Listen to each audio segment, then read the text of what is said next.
السلام علیکم ورحمۃ اللہ وبرکاتہ۔ الحمدللہ رب العالمین والصلاة والسلام علی نبینا محمد وعلی آلہ وصحبہ اجمعین ومن تبعهم بإحسان إلی یوم الدین۔ اعوذ باللہ السمیع العلیم من الشیطان الرجیم من حمزہ ونفخہ ونفثہ بسم اللہ الرحمن الرحیم۔ أَوَعَجِبْتُمْ أَنْ جَاءَكُمْ ذِكْرٌ مِّن رَّبِّكُمْ عَلَىٰ رَجُلٍ مِّنكُمْ لِيُنذِرَكُمْ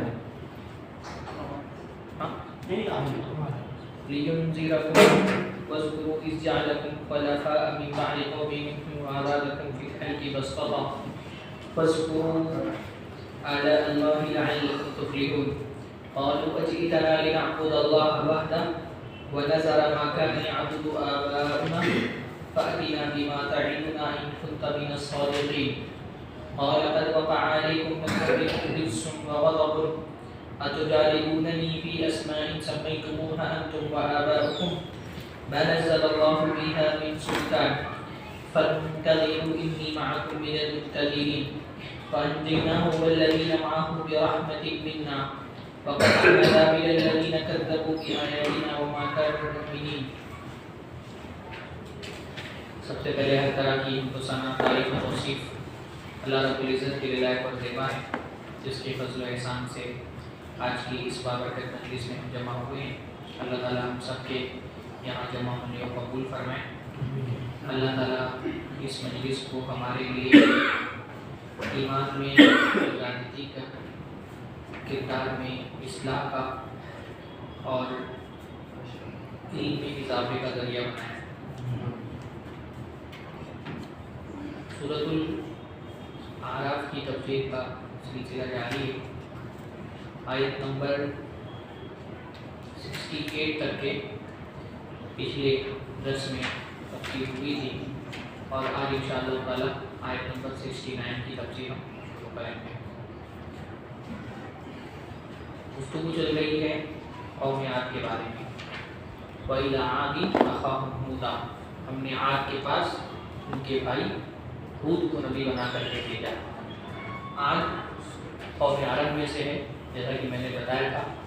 عرب کی وہ قومیں جو ہلاک ہو چکی تھیں، لیکن ان کے آثار مختلف علاقوں میں پھیلے ہوئے تھے اور جو عربی لوگ تھے وہ ان قوموں سے بہت اچھی طرح واقف تھے۔ عاد و ثمود ان مشہور قوموں میں سے۔ ان کا جو زمانہ ہے قوم عاد کا، یہ اللہ حضرت ابراہیم علیہ السلام سے پہلے کا زمانہ ہے۔ یہ وہ قومیں ہیں عاد و ثمود جو حضرت ابراہیم سے پہلے وجود رکھتی تھیں اور اللہ تعالیٰ کے عذاب کے بعد وہ تباہ و برباد ہو گئی۔ تو یہ قوم عاد کا سلسلہ چل رہا ہے ان کے ذکر کا، اور اللہ تعالیٰ نے بتایا کہ ہم نے عاد کے پاس ان کے بھائی ہود کو نبی بنا کر کے بھیجا۔ انہوں نے کہا ہے میرے قوم کے لوگوں، اللہ کی عبادت کرو، اس کے علاوہ کوئی تمہارا معبود حقیقی نہیں ہے، تم تقویٰ کیوں نہیں اختیار کرتے؟ تو ان کی قوم کے جو طاقتور لوگ تھے، سردار، انہوں نے کہا کہ ہم تم کو بیوقوف سمجھتے ہیں اور تم کو چھوٹا سمجھتے ہیں۔ حضرت ہود علیہ السلام نے اپنی قوم والوں سے کہا کہ میں کوئی بیوقوف انسان نہیں ہوں، میں جو بات کر رہا ہوں وہ کوئی بیوقوفی والی بات نہیں ہے، میں تو اللہ کا رسول ہوں اور اللہ تعالیٰ نے مجھے تمہاری طرف اپنا پیغام دے کر کے بھیجا ہے۔ أُبَلِّغُكُمْ رِسَالَاتِ رَبِّي وَأَنَا لَكُمْ نَاصِحٌ أَمِينٌ، میں رب کے پیغامات تمہاری طرف لاتا ہوں، پہنچاتا ہوں تم تک۔ وَأَنَا لَكُمْ نَاصِحٌ أَمِينٌ، اور میں تمہارا خیرخواہ ہوں اور امانت دار ہوں۔ أُبَلِّغُكُمْ رِسَالَاتِ رَبِّي، میں اپنے رب کے پیغامات تم تک پہنچاتا ہوں۔ اب رسالات جو ہے وہ جمع استعمال کیا گیا۔ رسالہ مطلب ہوتا ہے پیغام، رسالات مطلب بہت سارے پیغام، کیونکہ اللہ تعالیٰ کی جو وحی ہوتی ہے نبی پر وہ الگ الگ طرح کی ہوتی ہے۔ کچھ وحی ہوتی ہے جس میں تاریخ کا ذکر ہوتا ہے، کچھ وحی ہوتی ہے جس میں احکام ہوتے ہیں، الگ الگ طرح کی آیتیں ہوتی ہیں۔ جیسے قرآن مجید میں بھی آپ دیکھیں گے نا، آیتوں کے مضامین الگ الگ طرح کے ہوتے ہیں۔ وہی کچھ آیتیں وہ ہوتی ہیں جن میں پہلے آیت میں نبیوں کا ذکر ہوتا ہے، کچھ آیتیں وہ ہوتی ہیں جن میں قیامت کا ذکر ہوتا ہے، کچھ آیتوں میں فقہی احکام بیان ہوتے ہیں۔ تو کیونکہ نبی پر اللہ تعالیٰ جو پیغامات وحی کی شکل میں اتارتا ہے اور نبی وہ پیغامات امت تک پہنچاتے ہیں وہ الگ الگ طرح کے ہوتے ہیں، اسی لیے اس کو واحد کے بجائے جمع کا صیغہ استعمال کیا۔ رسالت ربی وأنا لکم ناصح امین، اور میں تمہارا خیر خواہ، تمہاری بھلائی چاہتا ہوں، یعنی جو پیغام میں تم تک پہنچا رہا ہوں اس کو پہنچانے کا مقصد تمہاری بھلائی ہے، اس میں میرا اپنا کوئی فائدہ نہیں ہے۔ انبیاء کرام اس کا بھی بار بار اپنے قوم والوں کو احساس دلاتے رہتے تھے کہ میں جو دعوت کا کام کر رہا ہوں وہ فری آف کاسٹ کر رہا ہوں، اس سے میرا اپنا کوئی ذاتی مفاد جڑا ہوا نہیں ہے، تمہارے ہدایت قبول کرنے سے میرا اپنا کوئی فائدہ نہیں ہونے والا۔ میں اگر اپنی ذمہ داری اپنے طور پہ ادا کر دوں تو تم مانو یا نہ مانو، اس سے تم میرا نقصان مانو گے تو تمہارا فائدہ ہے، انکار کرو گے تو تمہارا نقصان ہے، تمہارے ماننے سے میرا فائدہ نہیں، تمہاری انکار سے میرا کوئی نقصان نہیں ہونے والا ہے نا۔ اللہ تعالیٰ اپنے نبی سے، نبیوں سے اس بارے میں سوال کرے گا کہ میرا پیغام تم نے لوگوں تک پہنچایا کہ نہیں پہنچایا۔ اگر نبی نے پیغام پہنچانے میں کوئی کوتاہی نہیں کی ہے تو اللہ کی اس کی کوئی پکڑ نہیں ہے، کسی نبی نے اللہ کا پیغام پہنچانے میں کوتاہی نہیں کی۔ تو اگر کسی نے نبی کی بات مان لی تو اس کا اپنا ذات کا فائدہ ہے، نبی کا کوئی فائدہ نہیں۔ اللہ تعالیٰ نے قرآن مجید میں بہت سارے نبیوں کے زبان سے اللہ تعالیٰ نے کہلوایا کہ ان اجریہ الا علی اللہ الذی فطرنی، کہ میں تم سے کوئی اجر نہیں مانگتا، ما اسألکم علیہ من اجر، میں اس کا کوئی بدلہ تم سے نہیں مانگتا۔ ان اجریہ الا علی اللہ الذی فطرنی، میرا اجر تو اس اللہ پر ہے جس نے مجھے پیدا کیا، میرا بدلہ وہ دے گا، تم میرا بدلہ دے نہیں سکتے۔ تو جو پھر اگر مجھے تم سے کچھ بدلہ نہیں ملنے والا تو پھر میں اتنی محنت کیوں کر رہا ہوں، یہ تمہارے پیچھے صبح شام کیوں دوڑ رہا ہوں، تمہاری ہدایت کے لیے اتنا فکر مند کیوں؟ اس کی وجہ یہ ہے انا لکم ناصح، تمہاری خیر خواہی کے لیے، یہ ساری محنت اور تقدو میرے اپنے فائدے کے لیے، تمہارے فائدے کے لیے۔ وہ امین، اور میں امین ہوں، امانت دار ہوں، کیونکہ میرے ذمے یہ کام لگایا گیا ہے کہ اللہ کا پیغام اللہ کے بندوں تک پہنچا دینا ہے، تو میں اپنی ذمہ داری ادا کر رہا ہوں، ہمیں اللہ کا پیغام اللہ کے بندوں تک کے پہنچ جائے، سب سے بڑا کام یہی ہوتا ہے۔ اور نبی کی سب سے بڑی ذمہ داری دنیا میں سب سے بڑا کام یہی ہے کہ اللہ کا پیغام لے کر کے بحفاظت اللہ کے بندوں تک جیسا وہ اترا ہے ویسا ہی پہنچا دیا جائے، اس میں کوئی نبی کوتاہی نہیں کر سکتا۔ بلکہ قرآن مجید میں اللہ تعالیٰ نے ایک بات کہی نا، اللہ کے نبی صلی اللہ علیہ وسلم کی زبانی کہلوائی کہ جو پیغام اگر میں اللہ تعالیٰ مجھے پہنچا رہا ہے، اگر میں اس میں کوئی خیانت کروں اور اللہ تعالیٰ کے بارے میں جھوٹ بات بولوں، وَلَوْ تَقَوَّلَ عَلَيْنَا بَعْضَ الْأَقَاوِيلِ لَأَخَذْنَا مِنْهُ بِالْيَمِينِ ثُمَّ لَقَطَعْنَا مِنْهُ الْوَتِينَ، کہ اگر رسول میرے بارے میں کوئی جھوٹ بات بولے اپنی طرف سے کر کے تو میں اس کو دائیں ہاتھ سے پکڑ کر کے اس کی شہروں کو کاٹ دوں۔ یہ کیا ہے؟ یہ اللہ تعالیٰ کی طرف سے ایک اصولی بات بیان ہو رہی ہے، ایسا ہو نہیں سکتا ہے، ناممکن ہے، لیکن کبھی کبھی کسی چیز کی حساسیت بیان کرنے کے لیے ایک اس کو انگلش میں کیا بولتے ہیں، ہائپوتھیٹیکل ایک سچویشن بیان کی جاتی ہے نا، جس کو اردو میں کہا جاتا ہے فرض محال، ایک ناممکن چیز کو سپوز کر لینا کہ ایسا ہو تو نہیں سکتا ہے، لیکن اگر رسول اللہ کی طرف کوئی جھوٹ بات منسوخ کرے تو اللہ تعالیٰ اس کی گردن ذبح کر دے گا۔ یہ بتانے کے لیے لوگوں کو کہ ایسا ہو نہیں سکتا ہے کہ کوئی جھوٹا آدمی جو رسول جو ہے وہ اللہ تعالیٰ کے بارے میں کوئی جھوٹ بات بولے، یہ ناممکن ہے۔ تو رسول جو ہے وہ تو دنیا میں سب سے بڑا، ان سے بڑا تو امین کوئی نہیں ہو سکتا ہے، وہ تو انسانوں کے معاملے میں خیانت نہیں کرتے، رسول جو ہے وہ تو انسانوں کے معاملے میں خیانت نہیں کرتے۔ اللہ کے رسول صلی اللہ علیہ وسلم تو بعثت سے پہلے مکہ کے لوگوں میں امین کی حیثیت سے مشہور تھے، اور رسول کے بارے میں یعنی اللہ کے نبی صلی اللہ علیہ وسلم نے ایک مرتبہ صحابہ سے فرمایا اللہ تعملونی وانا امین من فی السماء، کہ کیا تم مجھے امانت دار نہیں سمجھتے جبکہ میں آسمان والے کا امین ہوں، اس میں پتہ چلتا ہے کہ اللہ تعالیٰ آسمانوں کے اوپر ہے۔ ہاں، ایک آدمی نے آ کر کے کہا تھا اہدنی یا محمد، اے محمد عدل کرو، اللہ سے نے فرمایا تھا کہ تمہاری بربادی ہو، اگر میں عدل نہیں کروں گا تو دنیا میں کون عدل کرے گا؟ پتہ ہے نا آپ لوگوں کو، بعد میں اسی کی نسل سے خوارج پیدا ہوئے۔ تو نبی کی کردار میں جو بہت عظیم ترین خوبیاں ہوتی ہیں اس میں سے ایک خوبی کیا ہوتی ہے؟ امانت داری۔ اور امانت داری کا سب سے بڑا تقاضا کیا ہے؟ سب سے بڑی امانت داری کیا ہے؟ یہ اللہ کا جو کلمہ ہے، اللہ کا دین، اللہ تعالیٰ کی شریعت، اس کو جیسی یہ ہے ویسی لوگوں تک پہنچانا۔ امانت میں دعوت جو ہے نا وہ سب سے بڑی امانت ہے. ایک داعی جو ہے نا وہ سب سے بڑا امین ہوتا ہے، اور ایک دعوت سب سے بڑی امانت ہوتی ہے. اور یہ اللہ کی امانت ہے جس کو ہم کو اللہ کے بندوں تک کے پہنچانا ہے. یہ کام نبی کرتے رہے، نبی کے بعد نبی کی امتیوں کو یہ کام کرنا ہے کہ جیسا جو پیغام جو کلام اللہ تعالیٰ نے نازل کیا ہے، جو بات رسول اللہ نے کہی ہے، عین وہی بات اللہ کے بندوں تک کے پہنچانا ہے. اس میں کسی طرح کی خیانت، کسی طرح کا رد و بدل نہ کیا جائے. اس میں اگر کسی طرح کی خیانت کی تو اللہ تعالیٰ کے یہاں بہت بڑی پکڑ ہونے والی ہے، چاہے وہ اللہ کے کلام میں ہو، چاہے رسول اللہ کے فرمان میں ہو. اس لیے قرآن مجید میں سب سے بڑا گناہ، حتیٰ کہ شرک سے بھی بڑا گناہ کیا بتایا گیا؟ القول علی اللہ بلا علم، اللہ کے بارے میں بغیر علم کے کوئی بات کہنا شرک سے بھی بڑا گناہ ہے. آپ اللہ کی طرف سے کوئی بات ایسی ہوتی جو اللہ تعالیٰ نے نہیں کہی، بہت بڑا گناہ ہے. اسی طرح رسول اللہ کے بارے میں جھوٹ بولنا. اللہ کے رسول صلی اللہ علیہ وسلم نے اللہ کے رسول صلی اللہ علیہ وسلم نے رسول اللہ کے بارے میں اللہ کے رسول صلی اللہ علیہ وسلم نے فرمایا لا کیسے وہ حدیث ہے من کذب علیہ متعمدا فلیتبوأ مقعدہ من النار. جو جان بوجھ کر کے میری طرف جھوٹ بات بولے وہ یہ سمجھ لے کہ اس کا ٹھکانہ کیا ہے؟ جہنم. وہ اپنے ٹھکانے سمجھ لے کہ اس نے اپنے جہنم کو اپنا ٹھکانہ بنا لیا. تو سب سے بڑی امانت داری اللہ تعالیٰ کی شریعت کو اللہ کے بندوں تک کے پہنچانا ہے. اور سب سے بڑی خیانت کیا ہے؟ اس میں ہے پھیر کرنا، اللہ کے حلال کو حرام بتا دینا، حرام حلال کر دینا، واجب کو حرام کر دینا، جو چیز مباح ہے اس کو مستحب قرار دینا. یہ دنیا کی سب سے بڑی خیانت ہے. اور داعی بھی رسول کی طرح امانت دار ہونا چاہیے، جیسا جو دین اللہ کا نازل ہوا ہے ویسا لوگوں تک کے پہنچانا ہے. اب عجیب تم کیا تم کو اس بات پر تعجب ہوا ہے ان جاءکم کی آیا ہے تمہارے پاس ذکر من ربکم، تمہارے رب کی طرف سے نصیحت، علی رجل منکم، تمہیں میں سے ایک آدمی پر، لینذرکم، تاکہ وہ تم کو ڈرائے.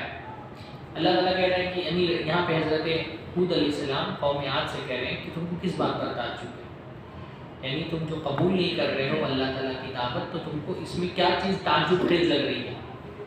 کیا چیز ایسی لگ رہی ہے جو تم کو دعوت قبول کرنے سے انکار کر رہی ہے؟ تم کو اس پر تعجب ہے کہ اگر نصیحت آنی ہی تھی تو کسی انسان پر کیوں آئی؟ تم جیسے کسی انسان پر، اللہ رجل منکم، تمہیں میں سے ایک آدمی پر کیوں آ گئی نصیحت؟ یعنی جو اللہ تعالیٰ نے وہی اتاری اور رسول بنا کر کے بھیجا، تو کیا تم کو اس پر تعجب ہے کہ رسول تمہیں میں کے ایک آدمی کو کیوں بنا دیا گیا؟ یہ پرانے زمانے سے مشرکین کا شبہ رہا ہے کہ وہ نبی کو، ان کے ذہن میں جو نبی کے بارے میں کانسیپٹ رہا وہ یہ رہا کہ بھئی اللہ تعالیٰ کو اگر کسی کو رسول بنا کر کے بھیجنا ہی ہے تو وہ کوئی عام سا بشر نہیں ہونا چاہیے. اللہ تعالیٰ کسی فرشتے کو رسول بنا کر کے بھیجے، ہے نا. اس لیے آپ دیکھیں گے کہ قرآن مجید میں مشرکین مکہ کا بھی اور مشرکین مکہ سے پہلے بھی لوگوں کا نا اس پر بڑا اعتراض تھا کہ بھئی یہ اللہ تعالیٰ نے اگر اللہ تعالیٰ کو رسول ہی بنانا تھا تو ایک عام سے انسان کو کیوں رسول بنایا؟ یعنی ان کی نظر میں تو ایک عام سے انسان کے رسول، اللہ کو اگر کسی کو اپنا پیغام بنا کے دے کر کے بھیجنا تھا تو اللہ تعالیٰ کسی فرشتے کو بھیجتا. قرآن مجید میں کئی ایک مقامات ہیں جس میں یہ ذکر موجود ہے کہ اللہ تعالیٰ یہ مشرکین کہا کرتے تھے کہ ایسے لوگ انزل علیہ ملک، کہ ان کے ساتھ کوئی فرشتہ کیوں نہیں نازل ہوا؟ ہاں، کہ ایک فرشتہ نازل ہوتا وہ اللہ تعالیٰ کا پیغام لے کر کے آتا تو ہم مان لیتے. اور اچھا دو طرح کی گمراہیاں اس حوالے سے لوگوں میں پیدا ہوئی. کچھ لوگوں نے تو رسول کی رسالت کو اس لیے نہیں مانا کہ وہ رسول انسان ہے. انہوں نے کہا بھائی اللہ کو پیغام بھیجنا تھا، اللہ تعالیٰ کسی فرشتوں کو بھیجتا، ہم رسول کو بطور انسان نہیں مان سکتے تو کیونکہ یہ انسان اس لیے ہم اس کو رسول نہیں مانتے. ایک اعتراض لوگوں کا یہ تھا. جیسے مشرکین مکہ نبی سے کہا کرتے تھے ما لہذا الرسول یاکل الطعام ویمشی فی الاسواق، یہ کیسا رسول ہے یہ کھانا کھاتا ہے، اور یاکل الطعام ویمشی فی الاسواق، اور یہ بازاروں میں چلتا ہے. ان کے حساب سے رسول ایسا ہونا چاہیے جو کھانا بھی نہ کھائے، بازاروں میں نہ چلے، اس کی اولاد نہ ہو، بالکل فرشتہ ہو. تو یہ اعتراض ہر زمانے میں لوگوں کو رہا. قاف والقرآن المجید بل عجبوا ان جاءهم منذر منهم.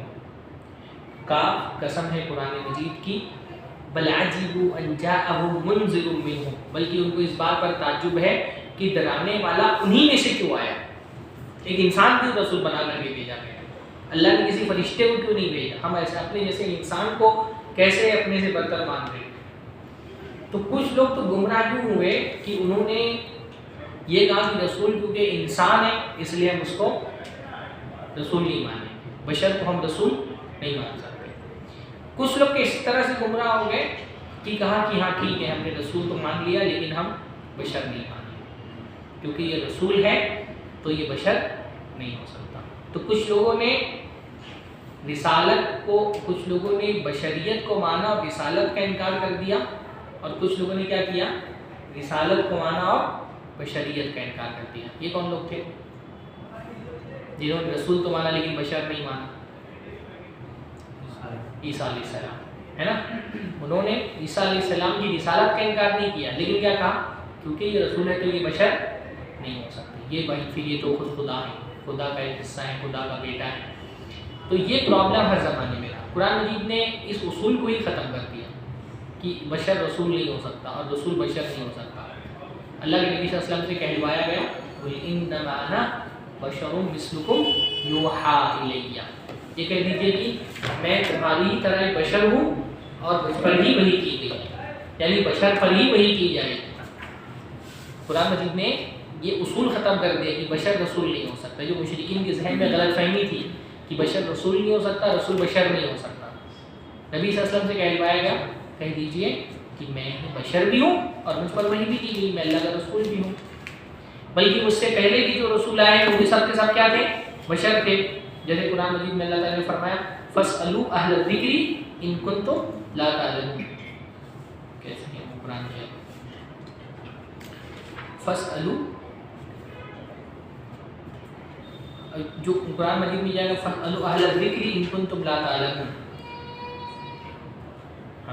وَمَا أَرْسَلْنَا مِن قَبْلِكَ إِلَّا رِجَالًا نُوحِي إِلَيْهِمْ، کہ آپ سے پہلے بھی ہم لوگوں کو ہی، مردوں کو ہی رسول بنا کر کے بھیجتے رہے اور ان کی طرف نہیں کرتے ہیں. فَاسْأَلُوا أَهْلَ الذِّكْرِ إِن كُنتُمْ لَا تَعْلَمُونَ، تو جاننے والوں سے پوچھ لو اگر تم نہیں جانتے ہو تو. یعنی مشرکین مکہ نے کہا نا کہ یہ بشر ہے اس لیے ہم ان کو رسول نہیں مانیں گے. تو اللہ تعالیٰ نے ایک تو اللہ کے نبی سے کہا کہ آپ بتا دیں کہ میں بشر اور ان کی طرف نہیں کی گئی. پھر یہ مشرکین مکہ سے کہا جا رہا ہے کہ بھائی تم اہل کتاب سے پوچھ لو، کیونکہ مشرکین مکہ میں تو کتاب پڑھی نہیں تھی، رسالت کے کانسٹیٹیوشن سے وہ واقف نہیں تھے. تو ان سے کہا جاؤ اور اہل کتاب سے پوچھو، خاص طور پہ یہودیوں سے، کہ ان سے پہلے بھی جو رسول آئے ہیں وہ سب کے سب کیا تھے؟ بشر تھے. تو بشر کا رسول بن کر کے آنا کوئی تعجب کی بات نہیں ہے. اس سے پہلے بھی ہم نے جن لوگوں کو رسول بنا کر کے بھیجا وہ سب کے سب کیا تھے؟ وہ بھی سب کے سب بشر تھے. ایک دوسری آیت میں فرمایا وَمَا أَرْسَلْنَا قَبْلَكَ إِلَّا رِجَالًا نُوحِي إِلَيْهِمْ، کہ ہم نے آپ سے پہلے جن لوگوں کو رسول بنا کر کے بھیجا وہ سب کے سب کیا تھے؟ وہ سب کے سب بشر تھے. ایک جگہ اللہ تعالیٰ نے فرمایا کہ اس سے پہلے جتنے بھی رسول آئے وہ سب کے سب بشر تھے اور ہم نے ان کو وَلَقَدْ أَرْسَلْنَا مِن قَبْلِكَ وَجَعَلْنَا وَلَقَدْ أَرْسَلْنَا رُسُلًا مِن قَبْلِكَ وَجَعَلْنَا لَهُمْ أَزْوَاجًا وَذُرِّيَّةً، ہم نے آپ سے پہلے بھی بہت سارے لوگوں کو رسول بنا کر کے بھیجا اور ان کی بیویاں بھی تھیں اور ان کی اولاد بھی تھی. تم کہہ رہے ہو کہ یہ ایسا رسول ہے جو کھانا کھاتا ہے اور جو بازاروں میں چلتا ہے. تو اس سے پہلے بھی اللہ تعالیٰ نے کسی فرشتے کو رسول بنا کر کے نہیں بھیجا. اس سے پہلے بھی جو رسول آئے وہ سب کیا تھے؟ وہ سب بشر تھے، ان کی اولاد بھی تھی اور ان کی بیویاں بھی تھی، نارمل قسم کے انسان تھے. رسولوں کو جو برتری حاصل تھی وہ بنیادی طور پہ برتری ان کے علم کی وجہ سے حاصل تھی. باقی رہا معاملہ جسم کا، تو جسمانی اعتبار سے وہ بھی حضرت آدم علیہ السلام کی اولاد تھے. بنیادی طور پہ وہ بشر تھے.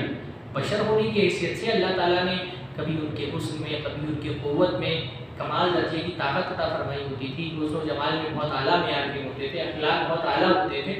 وہ سب چیزیں تھیں.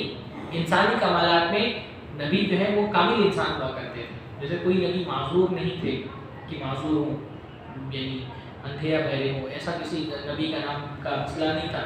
انسانی کمالات بھی اعلیٰ درجے میں ان کے اندر پائے جاتے تھے، لیکن سارے کمالات کے باوجود آخرکار انبیاء کیا تھے؟ انسان ہی تھے، اللہ کے بندے ہی تھے۔ تو یہ گمراہی کے دو دروازے ہیں کہ اگر بندہ مانا تو رسول نہیں مانتے، اور رسول مانا تو بندہ نہیں مانتے۔ تو اللہ تعالیٰ نے اس لیے ان دونوں چیزوں کا اقرار ہم سے کروایا کہ رسول بھی مانو اور بندہ بھی مانو۔ اس لیے جب اللہ کے رسول صلی اللہ علیہ وسلم کی رسالت کا اقرار کرتے ہیں تو ساتھ ساتھ آپ کی عبودیت کا بھی اقرار کرتے ہیں، ہے نا؟ ہم کہتے ہیں لا الہ اشہد ان لا الہ الا اللہ و اشہد ان محمدن عبدہ و رسول، کہ میں گواہی دیتا ہوں کہ محمد صلی اللہ علیہ وسلم اللہ کے بندے بھی ہیں اور اللہ کے رسول بھی ہیں۔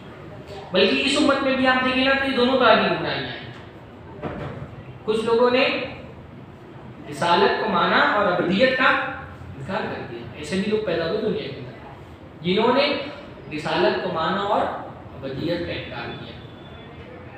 یعنی کہ ایسے گمراہ لوگ آپ کو ملیں گے جو کہیں گے کہ اللہ کے رسول صلی اللہ علیہ وسلم نور من نور اللہ، اللہ کے نور میں سے ایک نور ہے اللہ کے رسول صلی اللہ علیہ وسلم، ہے نا؟ اور رسول صلی اللہ علیہ وسلم کی بشریت کا انکار کرنے والے، بلکہ ہم اہل حدیثوں کو تو خصوصی طور پہ اس لیے گستاخ کہا جاتا ہے کیونکہ ہم اللہ کے رسول صلی اللہ علیہ وسلم کی بشریت کا اقرار کرتے ہیں۔ اللہ کے رسول کے گستاخ اللہ کے رسول کو بشر بولتے ہیں، حالانکہ ہم اللہ کے رسول کو بشر نہیں بولتے، قرآن مجید نے اللہ کے رسول صلی اللہ علیہ وسلم کو بشر کہا۔ لیکن ایک طبقہ ایسا ہے نا، یعنی ہمارے یہاں تو باقاعدہ اس موضوع پر بحثیں ہوتی ہے نا، مسئلہ نور و بشر کے نام، نور تھے کہ بشر تھے۔ بلکہ اس سے آگے بڑھ کر کے ایک طبقہ ایسا بھی پیدا ہوا جس نے باقاعدہ اللہ کے رسول صلی اللہ علیہ وسلم کے لیے خدائی کا دعویٰ کیا کہ اللہ کے رسول اس کے علاوہ کچھ نہیں، کہ وہ خود ہی خدا ہے۔ اس میں ایک شاعری بہت بریلوی طبقے کے بہت مشہور عالم ہے، ان کی شاعری ہے، شعر ہے ان کا، وہی جو مستوی عرش تھا خدا ہو کر اتر پڑا ہے مدینے میں مصطفیٰ ہو کر، وہی جو مستوی عرش تھا خدا ہو کر اتر پڑا ہے مدینے میں مصطفیٰ پر، بنوز باللہ وہی خدا جو عرش پر مستوی تھا مدینے میں مصطفیٰ بن کر کے اتر گیا۔ یا بولتے ہیں کہ میں نے بغیر میم کے ایک کہتے ہیں بغیر میم کے احمد دیکھا۔ ہاں، احمد سے اگر میم نکال تو کیا ہو جاتا ہے؟ ہاں، احمد سے اگر میم نکال دو تو کیا ہو جاتا ہے؟ احد، اور احد کیا ہے؟ اللہ تعالیٰ کا نام۔ تو کہتے ہیں ہاں میں نے میم کے پردے میں احمد دیکھا، اس طرح کا شعر کہ میم ہے نا وہ ایک پردہ ہے، نام اصل میں احمد ہے، حقیقت میں احد ہے، اور صرف میم کے پردے میں ہمیں ہے۔ مطلب اللہ کے رسول صلی اللہ علیہ وسلم کو باقاعدہ اللہ کے درجے میں بٹھا دیا گیا، بلکہ اللہ ہی بنا دیا گیا، تو اس درجے کا بھی کفر ہوا ہے۔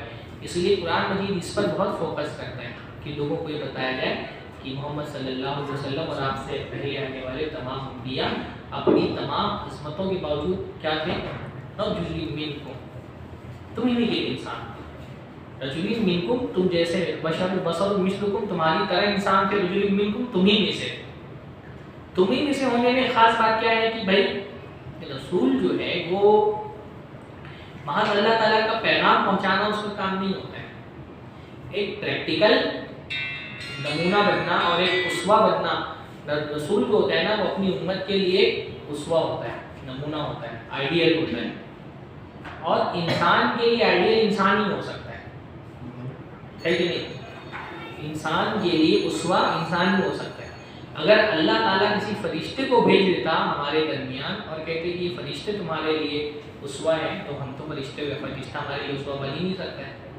ہم کھاتے پیتے ہیں، فرشتہ کھاتا پیتا نہیں، ہماری بیوی بچے ہوتے ہیں، فرشتوں کی بیوی بچے نہیں ہوتے، ہم مرتے ہیں، فرشتوں کو موت نہیں آتی، ہم کو تھکان ہوتی ہے، فرشتوں کو تھکان نہیں ہوتی۔ انسان کی زندگی کے لیے آئیڈیل انسان ہی ہو سکتا ہے نا۔ انسان کے رشتے ہوتے ہیں، کسی کا باپ ہوتا ہے، کسی کا بیٹا ہوتا ہے، کسی کے شوہر ہوتا ہے، وہ کسی کا دوست ہوتا ہے، تو فرشتے ہم انسانوں کے لیے کیسے آئیڈیل ہو سکتے ہیں؟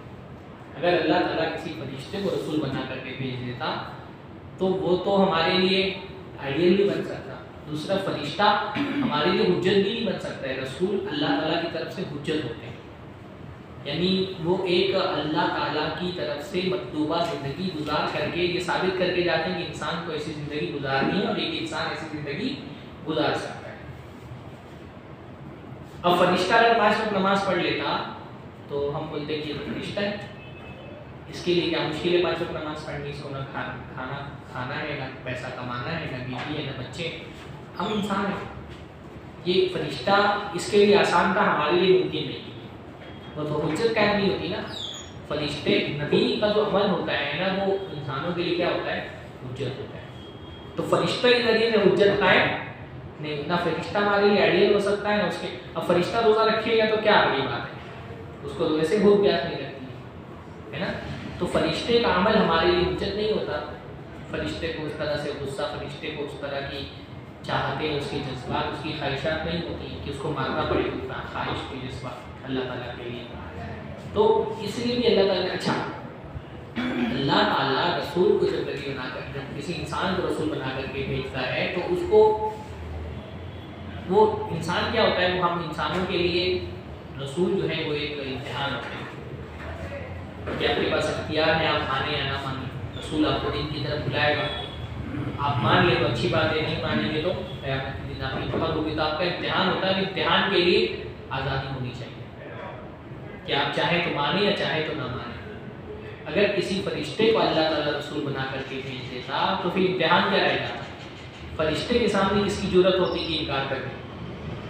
ہاں، جو فرشتے کو دیکھ لے گا اس کی ہیبت اور طاقت کے سامنے کوئی اس کو رسول ماننے سے انکار کر سکتا ہے؟ تو امتحان تو واقعی نہیں رہ جاتا کہ فرشتہ عالم غیب میں ہے نا۔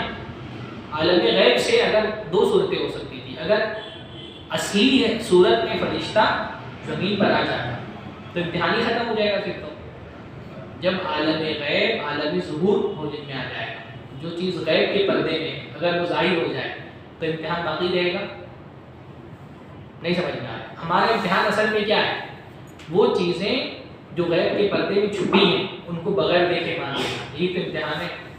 ہاں، تو جو چیزیں غیب کے پردے میں چھپی ہیں اگر وہ ظاہر ہو جائیں پھر ہم ان کو مان لیں تو پھر ہمارا اس میں اس کو مان لینے میں کون سی بہت بڑی بات ہے؟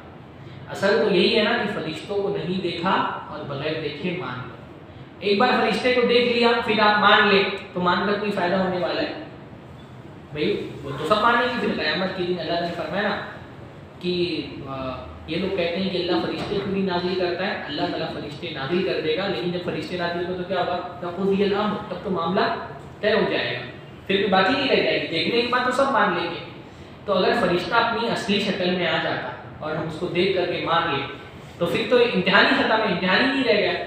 اور اگر فرشتہ انسانوں کی شکل میں آتا تو پھر وہی بات ہو جاتی کہ ہم مانتے ہی نہیں کہ یہ انسان، یہ فرشتہ ہے، ہم تو اس کو انسان۔ قرآن مجید میں اللہ نے فرمایا وَلَلَبَسْنَ عَلَيْهِم مَّا يَلْبِسُونَ کہ اگر انسان کی شکل میں فرشتے کو بھیجتے تو یہ یہی کہتے کہ ہم تو مانتے ہی نہیں کہ یہ فرشتہ ہے، یہ تو انسان ہے۔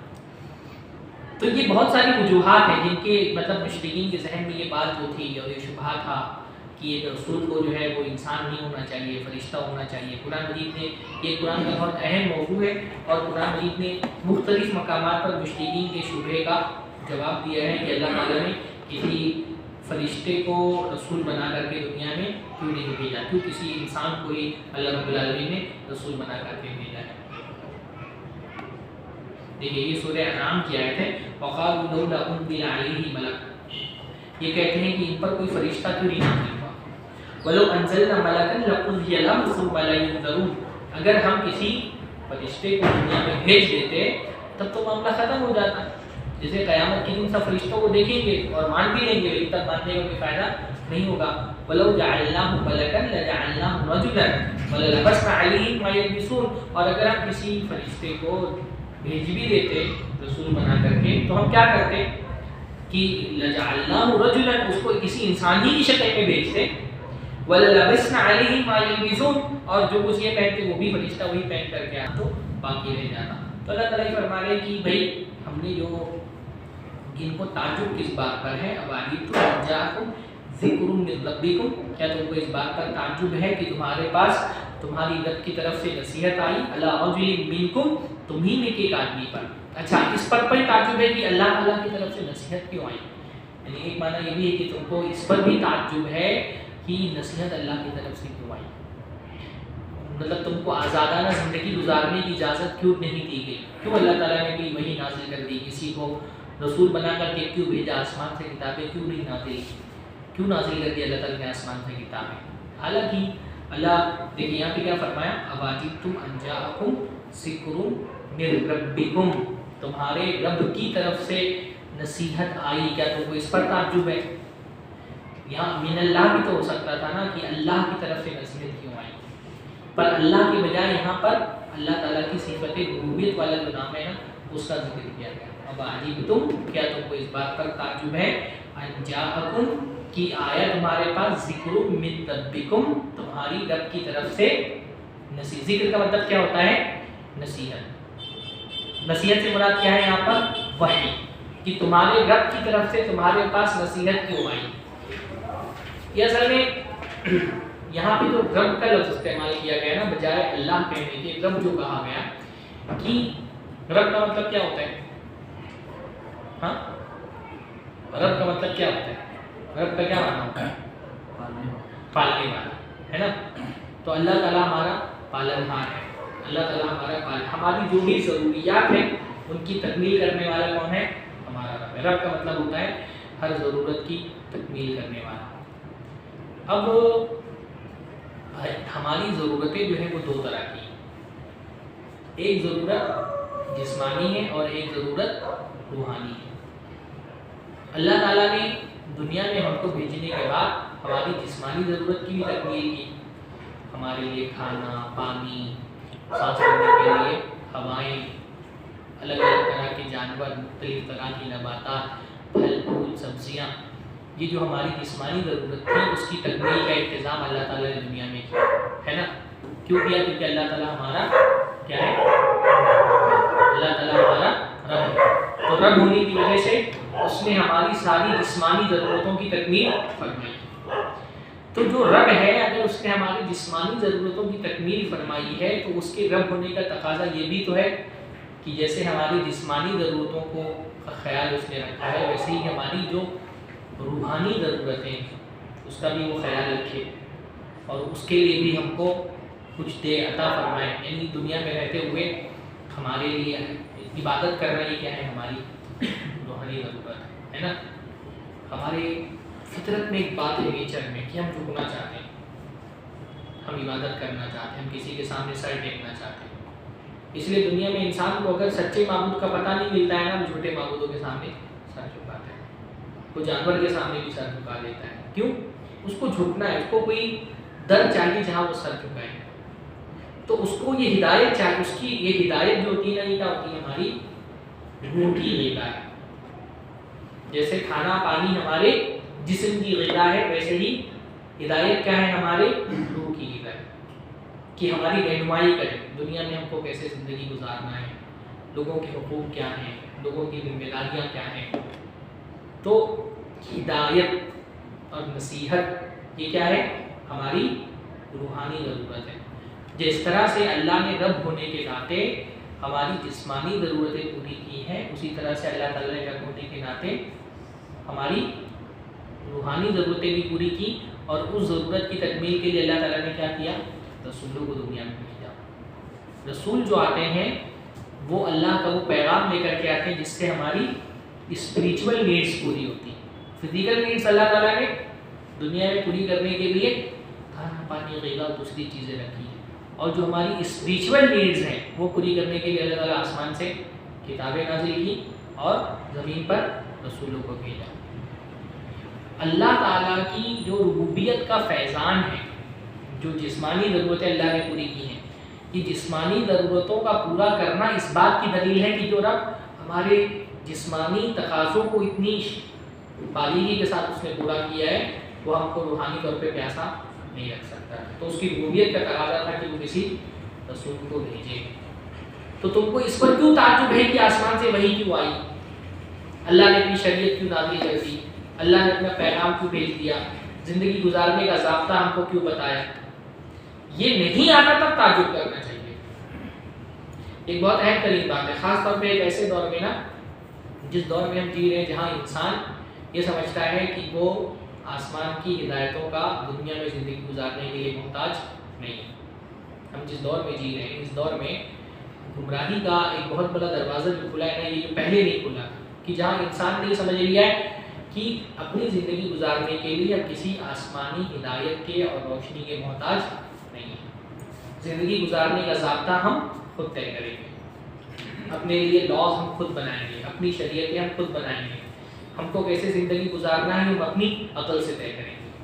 یہ پورا جو سیکولر نظام ہے دنیا کا، جہاں پر عدالت کے قوانین سے لے کر کے اور آپس میں ایک دوسرے کے حقوق اور ذمہ داریاں، یہ سب کچھ انسان کس سے طے کر رہا ہے؟ اپنی مرضی اور اپنی خواہشات سے طے کر رہا ہے.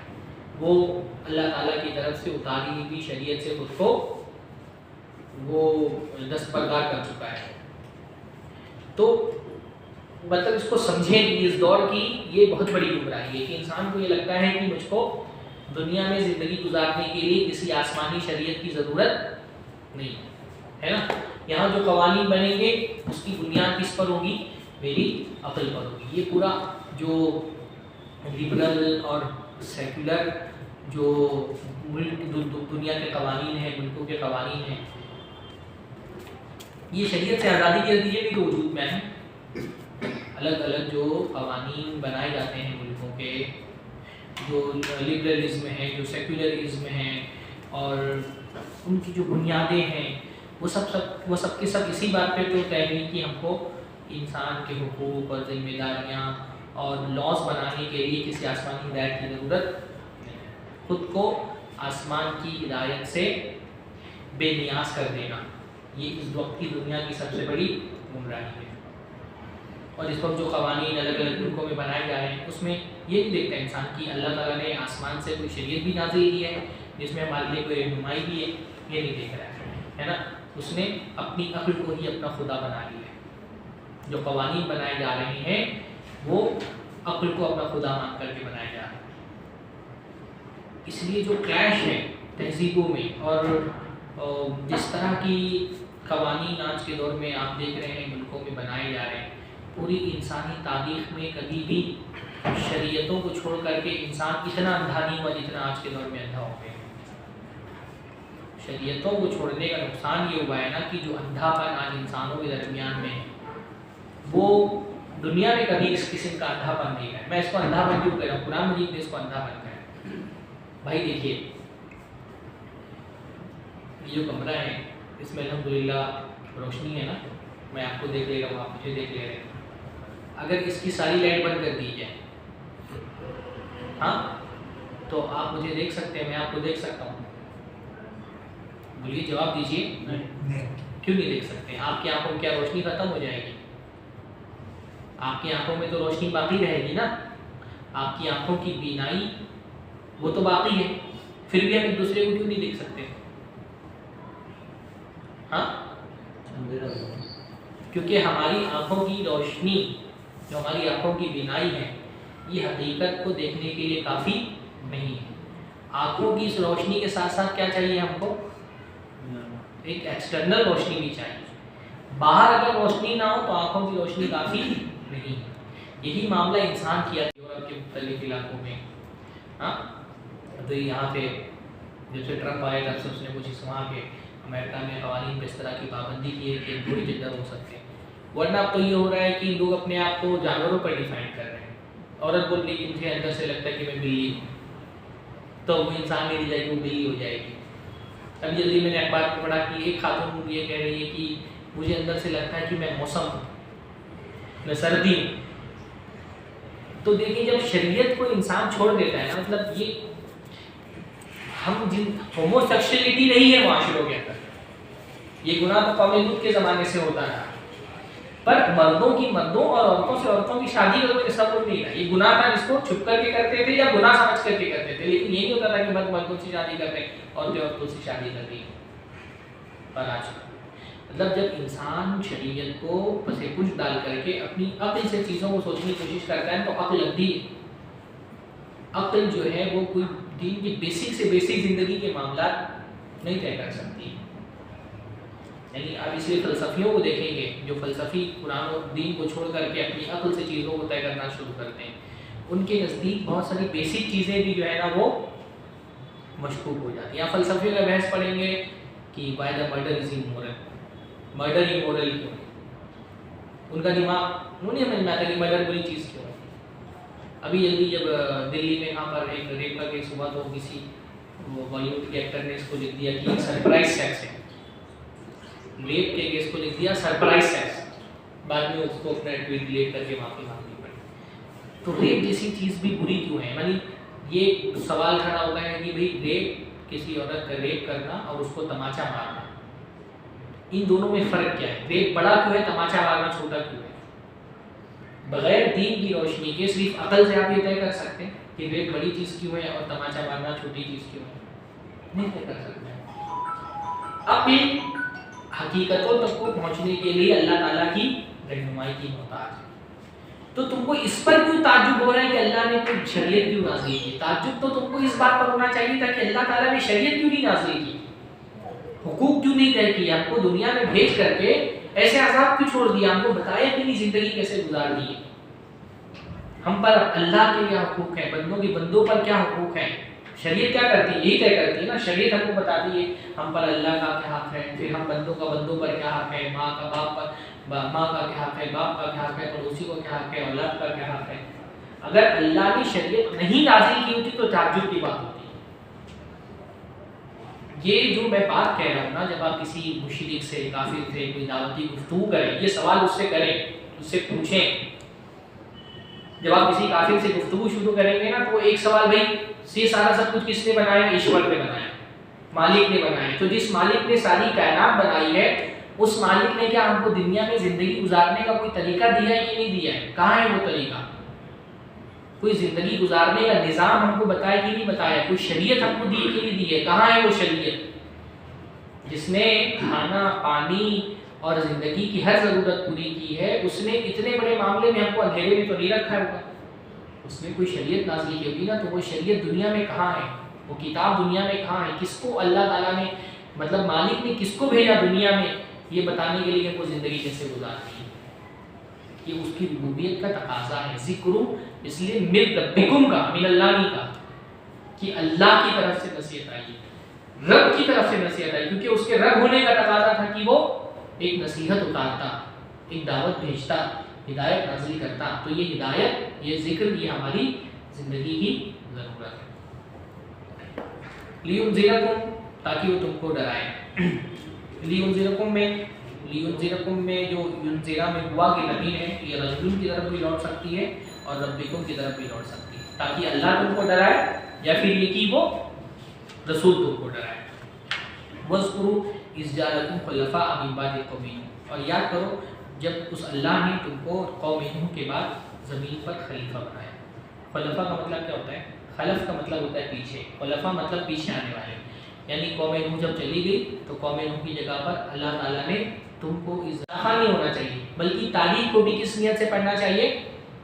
ہدایت کی نیت سے پڑھنا چاہیے، اور ہدایت کی نیت سے تاریخ کو کوڈ بھی کرنا چاہیے۔ تو وَاذْكُرُوا، اور یاد کرو کہ جب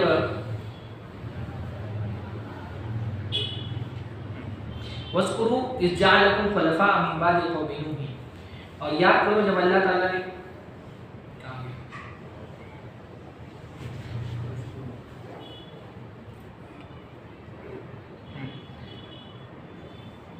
وَاذْكُرُوا إِذْ جَعَلَكُمْ خُلَفَاءَ مِن بَعْدِ قَوْمِ نُوحٍ، یاد کرو جب نوح علیہ السلام کے بعد اللہ نے تم کو خلیفہ بنایا۔ وَزَادَكُمْ فِي الْخَلْقِ بَسْطَةً فَاذْكُرُوا آلَاءَ اللَّهِ لَعَلَّكُمْ تُفْلِحُونَ، اور تم کو اللہ رب العالمین نے زیادہ کیا فی الخلق، تخلیق کے اعتبار سے، بسطۃً، وسعت میں۔ یاد کرو اِذْ جَعَلَكُمْ کیسے، وَزَادَكُمْ فِي الْخَلْقِ بَسْطَةً، اور اللہ رب العالمین نے ڈیل ڈول میں تم کو زیادہ کیا۔ خلق کا مطلب ہوتا ہے انسان کی جسمانی بناوٹ، ہے نا۔ ایک ہوتا ہے خلق اور ایک ہوتا ہے خلق۔ خلق کا مطلب کیا ہوتا ہے؟ ہاں، خلق کا مطلب کیا ہوتا ہے؟ آپ میں سے کسی کو آئینہ دیکھ کر کے جو دعا پڑھتے ہیں وہ دعا یاد ہے؟ اللهم حسبني وصبر يسير. ہاں اللهم حسبني حسابا يسيرا. اللهم حسنت خلقي فحسن خلقي. اللهم انت حسنت خلقي فحسن خلقي. اللهم انت حسنت خلقي فاحسن خلقي، دونوں طرح کے الفاظ آئے ہیں. اللهم انت حسنت خلقی، اللہ تعالیٰ تو نے میرا خلق اچھا کیا ہے تو میرا خلق بھی اچھا کر دے. تو یہاں خلق سے مراد کیا ہے؟ اخلاق، کریکٹر ہے نا. تو خلق کا مطلب ہوتا ہے جسمانی بناوٹ اور خلق کا مطلب کیا ہوتا ہے؟ اخلاق. تو فرمایا وزادکم فی الخلق بسطا، اللہ تعالیٰ نے جسمانی اعتبار سے تم کو طاقتور بنایا. بسطہ میں وسعت، طاقت کے معنی پائے جاتے ہیں. تو یہ جو قوم تھی قومیان یہ طاقتور ہوتی جسمانی اعتبار سے. فاذکروا آلاء اللہ لعلکم تفلحون، تو اللہ تعالیٰ کی نعمتوں کو یاد کرو شاید کہ تم کامیاب ہو جاؤ، تاکہ تم کامیاب ہو جاؤ. اللہ تعالیٰ کی نعمتوں کو یاد کرو. قرآن مجید میں اللہ تعالیٰ نے اس کا ذکر بہت مرتبہ کیا کہ اللہ کی نعمتوں کو یاد کرو اور یاد رکھو. جیسے آپ سورہ بقرہ پڑھنا شروع کرتے ہیں تو بنی اسرائیل کو بار بار کیا کہا جاتا ہے؟ یا بنی اسرائیل اذکروا نعمتی، اے بنی اسرائیل میری نعمت یاد کرو. نبی صلی اللہ علیہ وسلم سے کہا گیا وَأَمَّا بِنِعْمَتِ رَبِّكَ فَحَدِّثْ، اپنے رب کی نعمت کو بیان کرو، ہے نا. اور خود اللہ تعالیٰ بھی اپنی نعمتیں بار بار یاد دلاتا ہے، کیونکہ شکر گزاری کا سب سے پہلا جو اسٹیپ ہوتا ہے وہ کیا ہوتا ہے؟ اللہ کی نعمت کو یاد رکھنا. جس کو نعمت ہی یاد نہیں رہے گی وہ کبھی بھی شکر گزار نہیں بن سکتا. بھائی اللہ تعالیٰ نے آپ کو بہت کچھ دیا ہے، آپ کو یاد، آپ اس کو ویلیو ہی نہیں دیتے جو اللہ نے آپ کو دیا ہے، تو پھر آپ کبھی بھی شکر گزار رہیں گے؟ دنیا میں بیشتر لوگ جو ناشکر ہیں اس کی وجہ کیا ہے؟ کہ لوگ یہ یاد ہی نہیں رکھتے کہ اللہ نے ان کو کیا دیا ہے. لوگ یہ یاد رکھتے ہیں کہ اللہ تعالیٰ نے ان کو کیا نہیں دیا. تو جب آپ یہ یاد رکھیں گے نا بار بار کہ اللہ تعالیٰ نے آپ کو کیا نہیں دیا ہے تو دل ہمیشہ ناشکرا رہے گا. اسی لیے بار بار دل کو یاد، یعنی جو قرآن مجید میں تدبر کا حکم ہے نا، تدبر کرو. تو تدبر کے جو بہت سارے مجالات ہیں، میدان ہیں غور و فکر کرنے کے، اس میں سے تدبر کا میدان کیا ہے؟ اللہ کی نعمتوں میں تدبر. کیونکہ قرآن مجید کا بہت بڑا موضوع ہے، بار بار اللہ تعالیٰ یہ کہتا ہے اللہ کی نعمتوں میں غور و فکر کرو. فَلْيَنظُرِ الْإِنسَانُ إِلَىٰ طَعَامِهِ، آدمی کو چاہیے کہ وہ اپنے کھانے کی طرف دیکھو. أَفَرَأَيْتُمُ الْمَاءَ الَّذِي تَشْرَبُونَ، کبھی تم نے دیکھا ہے وہ پانی جو تم پیتے ہو. کھانے کو دیکھو، پانی کو دیکھو. اللہ نے فرمایا کہ أَرَأَيْتُمُ النَّارَ الَّتِي تُورُونَ، آگ کو دیکھو جو تم جلاتے ہو. نعمتوں کو میں غور کرنا، اس سے کیا ہوتا ہے؟ دل کے اندر شکر گزاری پیدا ہوتی ہے.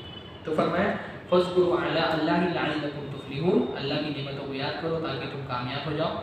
قالوا اجئتنا لنعبد اللہ وحدہ ونذر ما كان يعبد آباؤنا، انہوں نے کہا کہ تم ہمارے پاس اس لیے آئے ہو تاکہ ہم اکیلے اللہ کی عبادت کریں.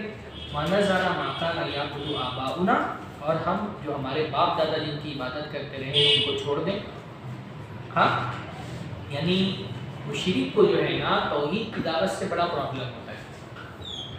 مشرک کو چڑ ہوتی ہے کہ یہ اکیلے اللہ کی عبادت کی بات کیوں کی جا رہی ہے، ہمارے مشرکوں، ہمارے بتوں کو چھوڑنے کی بات کیوں کی جا رہی ہے. قرآن میں اللہ نے فرمایا وَإِذَا ذُكِرَ اللَّهُ وَحْدَهُ اشْمَأَزَّتْ قُلُوبُ الَّذِينَ لَا يُؤْمِنُونَ بِالْآخِرَةِ، کہ جب اکیلے اللہ تعالیٰ کا ذکر آتا ہے تو جو آخرت پر ایمان نہیں رکھتے ہیں ان کے دل سے اڑ جاتے ہیں. اللہ اللہ کی بات کر رہے ہیں. آپ آج کے زمانے کی خبر پرستوں کے سامنے توحید کا نام لے ان کو بہت تکلیف ہوتی ہے. آپ بیٹھائیں ان کو 1 گھنٹہ تقریر سنا دیں جس میں کسی پیر ولی فقیر کا ذکر نہ آئے، صرف اور صرف اللہ کی تعریف ہونا، اس کو گھبراہٹ ہونے لگی اس مجلس سے.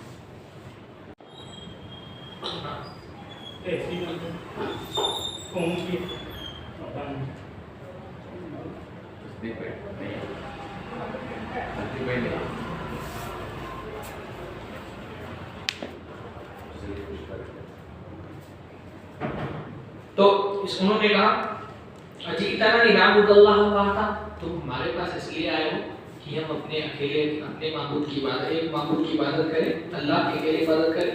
وَنَذَرَ مَا كَانَ يَعْبُدُ آبَاؤُنَا، اور ہمارے باپ دادا جن کی عبادت کرتے رہے ہیں ان کو چھوڑ دیں.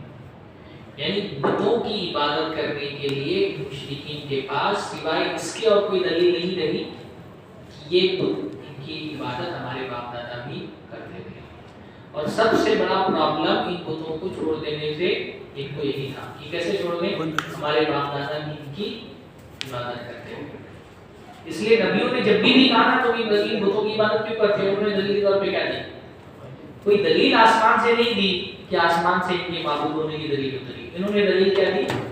ہمارے باپ دادا کی عبادت کرتے ہیں. حضرت ابراہیم علیہ السلام نے اپنے قوم والوں سے پوچھا ما هذه التماثيل التي انتم لها عابدون، کہ یہ کیا بت ہیں جن کو تم سر جھکاتے ہو، کیوں ان کے سامنے سر جھکاتے ہو؟ تو انہوں نے کیا کہا انا وجدنا آباءنا كذلك يفعلون، ہم نے اپنے باپ دادوں کو یہی کرتا ہوا پایا ہے. ان کے پاس صرف یہی دلیل رہی اپنے معبودوں کی عبادت کی کہ ہمارے باپ دادا یہ کرتے رہے، اور یہی سب سے بڑا پرابلم ہے کہ جو کام باپ دادا کرتے ہوئے آئے ان کو کیسے چھوڑیں. تو فرمایا جن کی ہمارے باپ دادا عبادت کرتے رہے ان کو ہم چھوڑ دیں. فَأْتِنَا بِمَا تَعِدُنَا إِن كُنتَ مِنَ الصَّادِقِينَ، تو وہ عذاب لا کر کے دکھاؤ جس کی تم ہم سے جس کی دھمکی تم ہم کو دیتے ہو اگر تم واقعاً سچے ہو. تو مشرکین مکہ بھی اللہ کے نبی صلی اللہ علیہ وسلم سے مختلف موقعوں پر اللہ کے نبی صلی اللہ علیہ وسلم سے یہی مطالبہ کرتے ہیں کہ بھائی اگر تم کہتے ہو کہ ہم تمہاری باتوں کو جھٹلائیں گے تو اللہ تعالیٰ کی طرف سے آسمان پر عذاب نازل ہو جائے گا، تو لاؤ عذاب. اگر تم اپنے دعوے میں سچے ہو تو وہ عذاب لا کر کے دکھاؤ. قرآن مجید میں اللہ تعالیٰ نے فرمایا مشرکین مکہ کفار قریش کے بارے میں کہ وہ کہتے تھے اذ قالوا اللهم ان كان هذا هو الحق من عندك فامطر علينا حجارة من السماء او ائتنا بعذاب اليم. کہ مشرکین مکہ نے کہا کہ اللہ تعالیٰ جو یہ نبی کہہ رہا ہے اگر یہ بات حق ہے تو ہم آسمان سے پر پتھر کی بارش برسا دیں. یہ مشرکین مکہ بھی کہتے تھے کہ اگر تم اپنے دعوے میں سچے ہو تو جو عذاب جس کا تم دعویٰ کر رہے ہو وہ لا کر کے دکھاؤ. یہ دو آیتیں جلدی سے میں کر دیتا ہوں. قد قال قد وقع علیکم من ربکم رجس وغضب، کہا کہ تمہاری رب کی طرف سے نازل ہو گیا عذاب. ابھی تو نازل نہیں ہوا نا، لیکن پھر بھی کہہ رہے وقع ہو گیا. یعنی یہ بعض مرتبہ ایسا ہوتا ہے کہ عربی میں کوئی چیز اگر آنے والی ہو تو اس کے لیے جو صیغہ استعمال کیا جاتا ہے کون سا ہوتا ہے؟ مضارع کا. بیسک عربی اگر آپ نے پڑھی ہو وقع یقع، وقع مطلب نازل ہو گیا، یقع مطلب نازل ہو رہا ہے یا نازل ہوگا. تو بعض مرتبہ جو چیز ہونے والی ہے یعنی جس کے لیے مضارع کا صیغہ آنا چاہیے اس کے لیے کیا آتا ہے؟ ماضی کا صیغہ آتا ہے، یہ بتانے کے لیے کہ یہ آنے والی چیز کا آنا اتنا یقینی ہے گویا کہ وہ آتی ہے. بس سمجھ آئی؟ ہاں بعض مرتبہ ایسا ہوتا ہے نا کہ ایک چیز ہونے والی ہے، جو چیز ہو چکی ہے آپ نے دیکھ لی اس کا تو آپ کو یقین ہے نا کہ یہ چیز آپ کے سامنے ہوئی، اور چیز ہونے والی ہے اس کا آپ کو یقین نہیں ہوتا. تو بعض مرتبہ وہ چیز جس کا ہونا اتنا یقینی ہے کہ واقعتاً وہ ہوگی اس کو کبھی کبھی ماضی کے صیغے سے بیان کر دیا جاتا ہے. قرآن مجید میں یہ بہت آپ کو ملے گا، جیسے وَجَاءَ رَبُّكَ وَالْمَلَكُ صَفًّا صَفًّا، اور آیا تیرا رب اور فرشتے صف در صف. آئیں گے نا، قیامت کے دن آئیں گے. تو کہنا چاہیے تھا سَيَجِيبُ یا يَجِيبُ رَبُّكَ، تیرا رب آئے گا. پر کیونکہ اللہ کا آنا اتنا یقینی ہے جیسے کہ جو چیز ہو چکی اتنا یقین ہے اس بات کا کہ واقعتاً یہ ہوگی بھی، تو اسی لیے ایک مستقبل میں ہونے والی چیز کو ماضی کے صیغے سے بیان کیا جا رہا ہے. تو قد وقع علیکم رجس من ربکم، آگے تمہاری رب کی طرف سے وہ رجس، یعنی کہ اردو میں بھی بعض مرتبہ بولتے ہیں کہ آ گیا مطلب کیا ہوتا ہے کہ وہ واقعتاً آنے والا ہے. رجس کا مطلب ہوتا ہے گندگی. وغضب اور غصہ. اتجادلوننی فی اسماء سمیتموها انتم وآباؤکم، تم مجھ سے ان ناموں کے بارے میں جھگڑا کر رہے ہو جو تم نے اور تمہارے باپ دادوں نے رکھ لیے. یعنی یہ جو نام ہوتے ہیں بتوں کے الگ الگ، کیا یہ بتوں کے نام اللہ نے نازل کیے؟ عام طور پہ بتوں کے نام ایسے ہوتے تھے جس میں ان کی عظمت اور ان کی کرامت کا اظہار ہوتا تھا. جیسے جو مشرکین مکہ کے زمانے میں بت تھا جس کو عزا کہتے تھے. عزا یہ عزیز سے بنا تھا. عزیز کا مطلب کیا ہوتا ہے؟ غالب.